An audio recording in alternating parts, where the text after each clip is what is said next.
Hey there, surface dwellers. Underground ruins are like time capsules, right? When everything went sideways, people grabbed what they could carry and ran. But what about the 100 pounds of canned goods in the maintenance tunnels? What about the medical supplies in hospital sub-basements? The tools in underground utility corridors? All that stuff is still down there, perfectly preserved, just waiting for someone brave enough, or maybe stupid enough, to go get it. But here's the thing, and I'm going to be real with you. Those spaces are valuable because they're dangerous. I'm not talking movie dangerous. I'm talking real dangers. Cave-ins, bad air, getting lost in the dark, falling through rotted floors. Every time I go down, there's a chance I don't come back up. So today, I'm going to teach you how I do it. How I've survived dozens of explorations into places where most people would panic and die. Okay, before we get into technique, let's talk about what can actually kill you down there. And I'm going to explain this like you're not an engineer, because I'm certainly not. First, structural collapse. Buildings don't last forever, especially after bombs, fires, or just decades of neglect. What looks solid might not be. You put your weight on the wrong floor section, the wrong support beam, and suddenly you're falling into an even deeper hole. Or worse, the ceiling comes down on top of you. Second, bad air. This is the invisible killer. Some underground spaces, the air goes stale. Oxygen gets used up. Or worse, there are gases. Carbon monoxide you can't smell. Methane from decomposition. You start feeling dizzy, confused, and by the time you realize something's wrong, you might not be able to make it back out. Third, getting lost. This is more common than the other two. You go down one corridor, take a few turns, think you remember the way back, but in the dark, everything looks the same. One wrong turn, and you're wandering for hours, your light running out, and panic sets in. Fourth, there's falling holes in floors, sudden drops, stairs that aren't there anymore. You're moving through darkness, and then suddenly you're not moving through darkness, you're falling through it. And finally, there's just the darkness itself.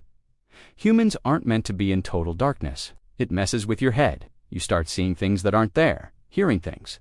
Your mind plays tricks. So why am I telling you all this? Because rule number 1 of underground exploration is respect the environment. It doesn't care about you. It's not trying to kill you, but it will if you're careless. Now, you might be wondering how someone manages down there. And honestly, I've developed what I call my roach instincts. You ever see a cockroach? They're survivors. They don't think too hard about things.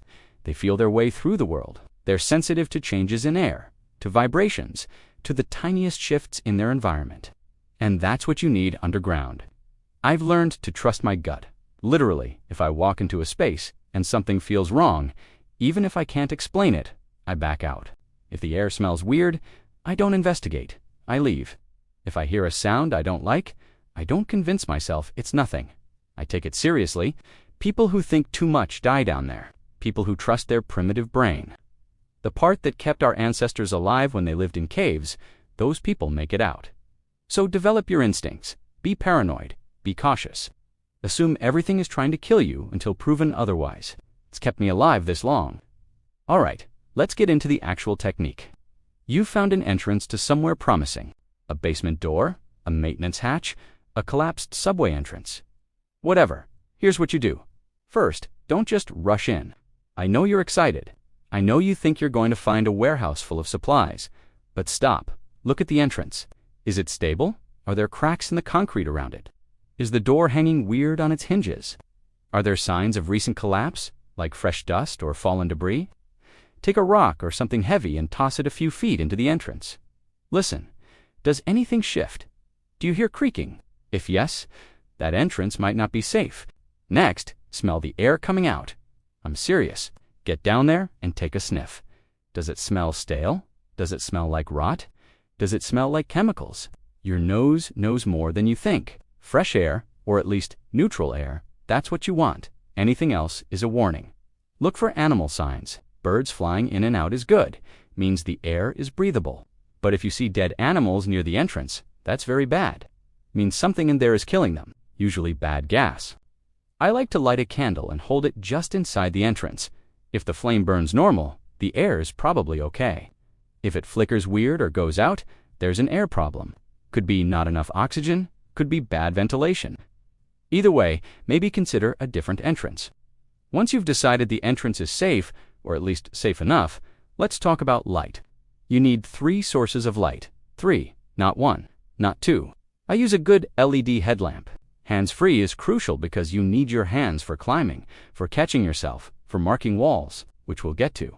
Your secondary light should be a handheld flashlight, something reliable.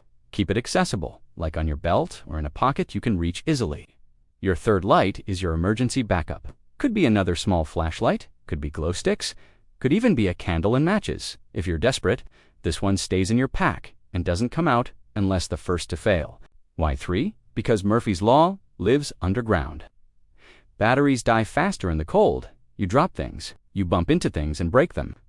I once had my headlamp get knocked off by a low-hanging pipe I didn't see. If that had been my only light, I would have been in serious trouble. Also, mark your batteries somehow. I use tape colors. Red tape means fresh, yellow means used but good, no tape means almost dead. That way, I know what I'm working with at a glance. Here's the big one. This is what separates people who come back from people who don't. You need to mark your path. Every turn you take, every intersection you come to, you mark it. I use chalk, the big thick kind, and here's my system. Every turn I make, I draw an arrow pointing back the way I came. That's it, simple. When I want to leave, I follow the arrows back. Some people use scratches on the walls. That works too. Some people use colored tape. Also fine. The method doesn't matter as much as being consistent and making marks that you can see with your light. And here's crucial. Make your marks at eye level or higher. Don't mark the floor or low on walls. Why?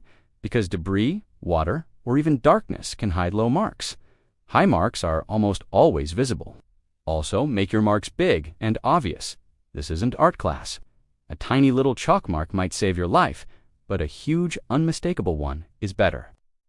At intersections, I do something extra. I mark how many turns I've taken to get there.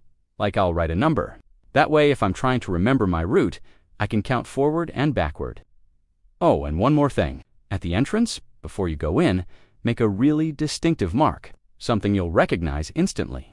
Because sometimes, and this is embarrassing but true, you come across what looks like an exit, and you're not sure if it's your entrance or a different way out.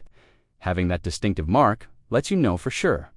Now you're actually exploring. Here's how to move safely. Go slow. I cannot stress this enough. Every step should be deliberate. You're not running from something. You're not in a hurry. Haste makes corpses down here. Test the ground ahead of you before you commit your weight. I use a stick or pole for this. Just tap ahead. Make sure it's solid. If you don't have a pole, use your foot, but gently. Watch for holes. Shine your light on the ground ahead constantly. Holes in floors, holes in the path, they can appear suddenly. Listen constantly. Your ears are as important as your eyes down here.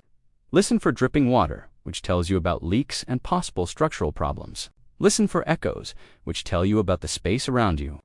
Listen for creaking or groaning, which might mean something is about to collapse. If you're entering a new room or corridor, stop at the threshold. Shine your light around. Get a sense of the space. Look for obvious dangers. Only then do you enter. And here's a weird one, but it saved me. If you feel a breeze, figure out where it's coming from. A breeze means air is moving, which means there's another opening somewhere. That's good to know. It might be another way out. But also, if the air is coming from deeper in and you haven't felt a breeze before, that might mean something shifted, something opened up, maybe something collapsed. Let me tell you what to pay attention to as you explore. Changes in temperature. If you suddenly feel colder, there might be water nearby or a draft from a large open space. If you feel warmer, that's weird and worth noting. Usually means you're going deeper or there's something generating heat, which shouldn't be happening in an abandoned space. Changes in sound. If you've been hearing your footsteps echo a certain way and suddenly it sounds different, the space around you has changed. Maybe you entered a larger room. Maybe the corridor got narrower. Water. If you see water, be very careful. Water means the structure might be weakened. Water also hides holes. Never walk through water if you can't see the bottom. I've probed flooded corridors with a stick and found the floor was completely gone under a few inches of water. Debris. If you see a lot of fallen ceiling tiles or chunks of concrete or collapsed shelving, that tells you the space is unstable. Maybe move through quickly or maybe avoid it entirely. Narrow passages. These are dangerous for a different reason. If something collapses behind you in a narrow passage, You can't turn around. You have to commit to going forward. So before you enter a narrow passage, make very sure you want to. All right, you've explored, you've found what you came for, or you didn't, whatever. Now you need to get out. This is where everything comes together. You're following your marks back. Every arrow you see should be pointing you toward the exit. If you come to an arrow pointing the wrong way, stop, don't follow it. Either you made a mistake when you drew it, or you're looking at someone else's mark from a previous explorer. Trust your system. Count your turns. If you made 10 turns coming in, you should make 10 turns going out. If you're at turn 12 and you're not at the exit, something's wrong. If you start feeling disoriented, stop, sit down, drink some water, let your brain reset. Panic is the enemy. A calm person who's lost can think their way out. A panicked person just gets more lost. If you absolutely cannot find your way back and you've tried retracing your steps and it's not working, here's the emergency procedure. Find a wall and follow it. Keep your hand on the wall and walk. Eventually, if there is an exit, you'll find it. This is called the right-hand rule. It doesn't always work in super complex spaces, but it's better than wandering randomly. And this is why you bring those 3 light sources. Because if you're lost, you need that light to last until you find your way out. Look, here's the truth. Underground exploration in the post-collapse world is necessary. There are resources down there that can keep you alive, but it's also dangerous. Really dangerous. Everything I've taught you today, the checking entrances, the lighting systems, the navigation marking, the environmental awareness, all of it, it's not about being brave. It's about being smart. It's about respecting the environment and understanding that the underground doesn't care about you.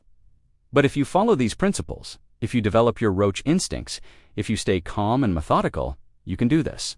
You can access those resources. You can explore those spaces. And more importantly, you can come back, because the underground keeps its treasures for those who are careful enough to claim them. Stay safe down there, and I'll see you on the next exploration. Or, I'll see you up here, because we both made it back out. That's the goal.